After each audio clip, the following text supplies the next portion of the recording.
lagi di channel Nana Restuti. Halo, selamat malam soleh-solehannya Umi. Malam ini Umi akan membacakan judul yang kedua ya. Sudah siap semuanya? Nabi Musa dan Nabi Khidir. Dan ingatlah ketika Musa berkata kepada pembantunya, "Aku tidak akan berhenti berjalan sebelum sampai ke pertemuan dua laut, atau aku akan berjalan terus sampai bertahun-tahun." Maka ketika mereka sampai ke pertemuan dua laut itu, mereka lupa ikannya. Lalu ikan itu melompat mengambil jalannya ke laut itu. Quran Surat Al-Kahfi surat ke-18 ayat 60 sampai 61. Nabi Musa alaihissalam tengah berada di hadapan Bani Israel. Hai Musa, adakah orang lain yang lebih pandai dari engkau? Tanya seorang laki-laki. Oh, tentu saja tidak, jawab Nabi Musa. Nabi Musa menjawab seperti itu karena selama ini dia tak pernah bertemu dengan orang yang bisa menjelaskan ayat-ayat Allah lebih baik daripada dirinya. Namun, tak lama setelah Nabi Musa bicara, turunlah wahyu dari Allah. Allah berfirman bahwa ada orang yang lebih pandai dari Musa, yaitu seorang hamba Allah bernama Khidir. Nabi Musa terperanjat mendengarnya. Ya Allah, di manakah aku bisa menemui orang pandai itu? Mudah-mudahan aku bisa belajar banyak darinya, ucap Nabi Musa. Engkau dapat menjumpai orang itu di tempat bertemunya dua lautan, jawab Allah. Apakah tanda-tandanya ya Allah? Tanya Nabi Musa. Bawalah seekor ikan asin dalam keranjang pelepah daun kurma. Jika ikan itu menghilang, berarti kamu telah sampai di tempat bertemunya dua lautan. Di sanalah kamu akan bertemu dengan Khidir. Nabi Musa pun bersiap melakukan pencarian Nabi Khidir. Nabi Musa mengajak seorang pemuda bernama Yusia untuk menemani dan membantunya di perjalanan. Aku tidak akan berhenti berjalan sebelum sampai ke pertemuan dua laut. Mungkin kita akan berjalan terus sampai bertahun-tahun. Keduanya pun berangkat mencari Nabi Khidir tanpa mengenal lelah. Siang dan malam terus berjalan menyusuri pantai. Di suatu tempat turunlah hujan yang amat deras. Nabi Musa mengajak Yusia berlindung di sebuah batu karang besar. Di tempat itu, Nabi Musa tertidur dengan nyenyak. Saat itulah, dengan cara yang sangat ajaib, ikan asin yang dibawa Yusia hidup. Kemudian, ikan itu melompat ke laut. Tapi, ikan itu tidak menyelam sebagaimana ikan biasa. Ikan itu berjalan di permukaan air, sehingga memberi jejak yang tidak menghilang di atas air. Setelah hujan reda, Nabi Musa mengajak Yusia melanjutkan perjalanan. Namun, belum jauh berjalan, Nabi Musa merasa lapar. Bawalah kemari makanan kita. Sungguh, kita telah merasa letih karena perjalanan ini, ujar Nabi Musa pada Yusia. Ketika hendak menyiapkan makanan, Yusia teringat pada ikan yang selama ini dibawanya.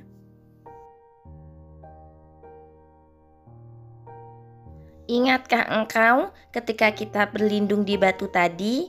Aku lupa bercerita tentang ikan itu. Tidak ada yang membuat aku lupa untuk mengingatnya kecuali setan. Di tempat itu, ikan yang kita bawa melompat ke laut dengan cara yang sangat ajaib. Tutur Yusia. Benarkah yang kamu katakan itu? Ikan itu hilang di sana? Tanya Nabi Musa sungguh-sungguh. Benar. Kalau begitu, tempat itulah yang kita cari. Sekarang, ayo kita kembali ke sana, ujar Nabi Musa. Nabi Musa dan Yusia kembali ke tempat hilangnya ikan, yaitu di sebuah batu karang besar tempat mereka berteduh tadi. Baru saja Nabi Musa sampai, datanglah seorang laki-laki tua. Dari raut wajah orang tua tersebut terpancar kesalehan.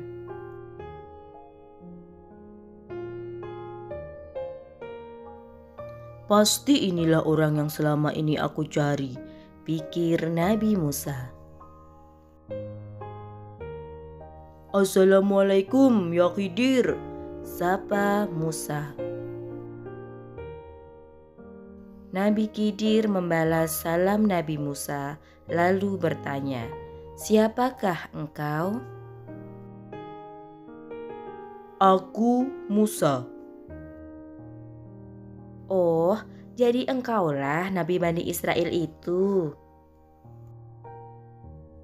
"Benar." "Ada keperluan apa ya kau menemuiku?" tanya Nabi Khidir. "Bolehkah aku mengikutimu? Aku ingin engkau mengajarkan kepadaku ilmu yang telah diajarkan Allah kepadamu. Mudah-mudahan ilmu itu dapat menjadi petunjuk bagiku dan kaumku," pinta Nabi Musa. Aku khawatir kamu tidak mampu bersabar saat bersamaku," tolak Nabi Khidir. "Saat berjalan bersamaku, kau akan menemukan hal-hal yang tidak biasa. Bisa jadi hal itu bertentangan dengan pengetahuanmu. Aku khawatir kau akan mendebat dan menghalang-halangiku saat aku akan melakukan tugas-tugasku.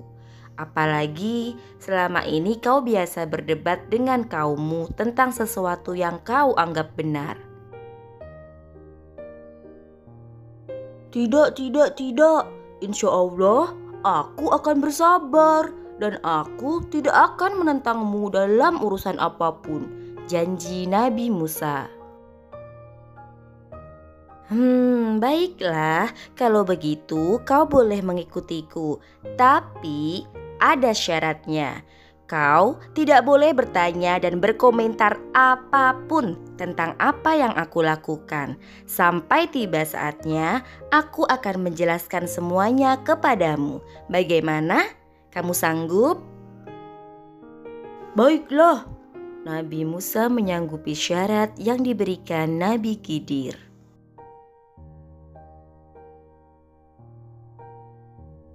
Setelah terjadi kesepakatan, berangkatlah Nabi Musa dan Nabi Khidir melakukan perjalanan.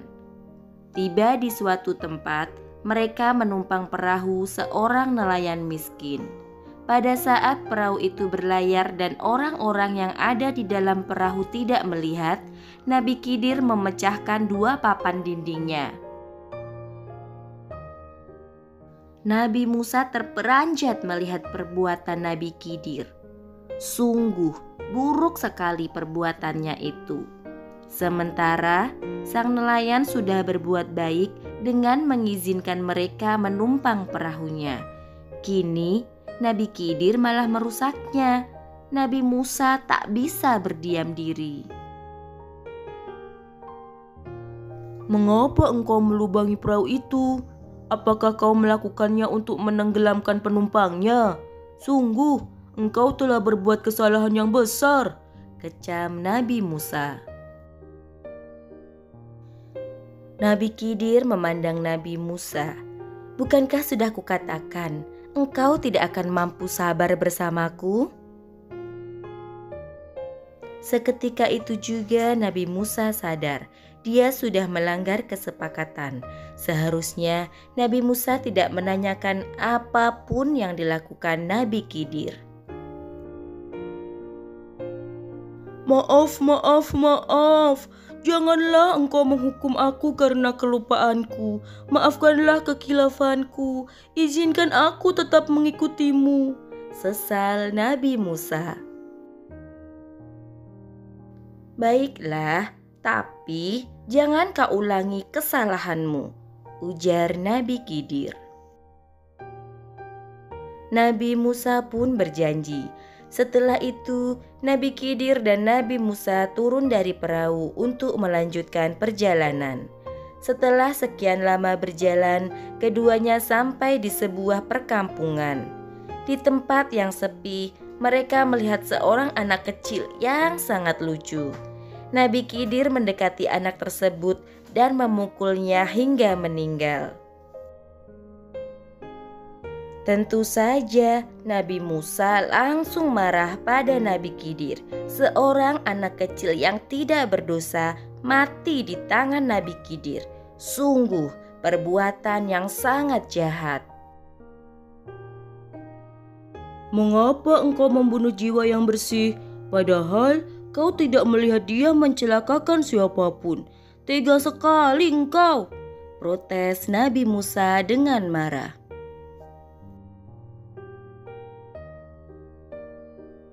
Nabi Khidir menghela nafas. Bukankah sudah kukatakan padamu, engkau tidak akan mampu sabar bersamaku. Mendengar ucapan Nabi Khidir, Nabi Musa merasa malu. Dia sudah 2 kali melanggar kesepakatan. Kali ini Nabi Musa bertekad untuk lebih bersabar. Dia pun melakukan kesepakatan baru dengan Nabi Khidir. Aku merasa malu padamu karena aku lupa pada janjiku untuk bersabar.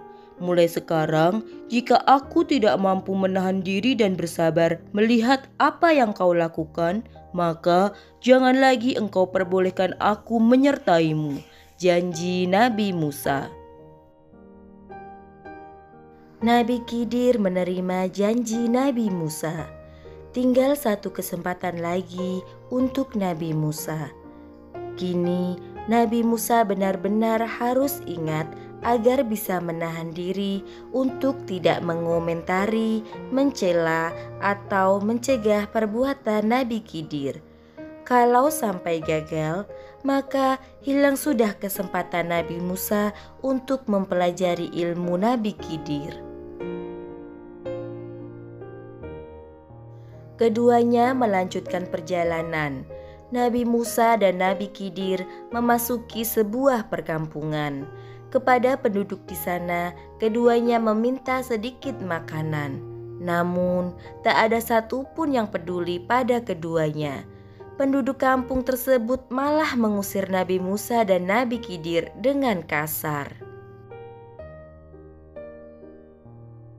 Akhirnya, Nabi Khidir dan Nabi Musa beristirahat di sebuah bangunan yang hampir roboh. Selama beberapa saat, Nabi Khidir memperhatikan bangunan itu. Tanpa banyak bicara, Nabi Khidir memperbaiki temboknya hingga tegak. Nabi Musa terpana memandang semua yang dilakukan Nabi Khidir. Tanpa sadar, dia mengomentari. Apakah engkau yakin mereka akan memberikan imbalan setelah kau memperbaiki bangunan ini? Padahal kau tahu sendiri perilaku penduduk sini. Mereka sama sekali tidak memiliki belas kasihan kepada sesama manusia, keluh Nabi Musa. Nabi Khidir menoleh, membuat Nabi Musa terperanjat. Dia langsung menyadari kesalahannya. Tidak seharusnya dia mengomentari apapun yang dilakukan Nabi Khidir. Sepertinya ini saatnya perpisahan kita. Sudah 3 kali kau tidak bisa bersabar atas apa yang aku lakukan. Namun sebelum berpisah, aku akan menjelaskan semua rahasia perbuatanku. ujar Nabi Khidir.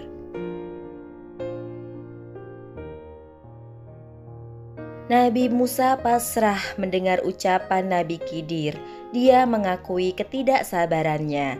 Sungguh, ilmu Nabi Khidir tidak bisa dijangkau olehnya. Nabi Musa tidak bisa memahami maksud perbuatan Nabi Khidir. Dengarkanlah penjelasanku, wahai Musa. Pertama, ketika kita naik perahu, kau pasti ingat, aku memecahkan 2 papan di perahu milik nelayan itu. Padahal nelayan itu sudah baik sekali menerima kita untuk menumpang perahunya. Perlu kau ketahui, perahu yang kita tumpangi itu akan memasuki wilayah kerajaan yang dikuasai oleh seorang raja zolim bernama Hudah bin Budat. Raja Hudah bin Budat suka merampas perahu milik siapa saja yang terlihat bagus. Aku sengaja merusak perahu itu karena mereka akan berpapasan dengan raja. Seandainya perahu nelayan itu terlihat rusak, maka raja zalim itu tidak akan mengambilnya. Jadi, nelayan itu bisa tetap memiliki perahunya. Jelas Nabi Khidir. Kemudian Nabi Khidir melanjutkan ucapannya. Sedangkan mengenai anak muda yang aku pukul, kedua orang tuanya adalah orang mukmin yang taat beribadah kepada Allah. Menurut petunjuk Allah yang diilhamkan kepadaku, anak muda itu kalau dibiarkan hidup akan menyesatkan dan mengkafirkan orang tuanya. Jadi, untuk menyelamatkan orang tuanya, maka aku lenyapkan nyawa anak itu. Orang tuanya akan bersedih kehilangan anaknya, namun Allah akan menggantinya dengan anak yang lebih baik dan lebih sayang kepada orang tuanya. Dan yang terakhir, aku memperbaiki bangunan yang hampir roboh karena di bawahnya terdapat harta 2 orang anak yatim. Semasa hidupnya, orang tua anak-anak itu adalah orang soleh. Aku memperbaiki bangunannya supaya harta yang terpendam itu tidak rusak, sehingga anak-anak yatim dapat menggunakan harta peninggalan orang tuanya saat dewasa nanti. Ternyata semua yang dilakukan Nabi Khidir memiliki alasan. Atas izin Allah, Nabi Khidir memiliki kemampuan mengetahui masa lalu dan masa depan sebuah peristiwa. Subhanallah. Demikianlah penjelasan dari semua perbuatanku saat bersamamu. Aku melakukannya bukan atas kemauanku sendiri. Ilmuku menjadikan aku mengetahui apa yang akan terjadi pada masa depan dan masa lampau. Sedangkan kau Musa tidak mengetahuinya, sehingga kau menganggap semua perbuatanku salah. Sampai-sampai kau selalu memprotes apa yang aku lakukan, kata Nabi Khidir. Nabi Musa memahami semua ucapan Nabi Khidir. Dia pun menyadari ternyata dirinya bukan orang yang paling pintar di muka bumi ini, karena masih banyak ilmu lain yang tidak dimilikinya. Nabi Musa mengucapkan terima kasih atas semua pengalaman dan penjelasan yang diberikan oleh Nabi Khidir kepadanya. Nabi Musa akan selalu ingat nasihat Nabi Khidir saat di perahu. Nabi Khidir menunjuk seekor burung yang sedang minum air laut. Kata Nabi Khidir, ilmu yang dimiliki manusia hanyalah sebanyak air laut yang diminum oleh burung tersebut. Sedangkan ilmu Allah lebih luas dari seluruh air laut. Dengan demikian, cerita malam ini selesai. Selamat malam anak-anak. Selamat tidur soleh-solehannya Umi. Jangan lupa berdoa dulu ya. Mimpi indah bersama ayah bunda dan besok kita bertemu kembali. Jangan lupa subscribe, komen, dan share ya teman-teman.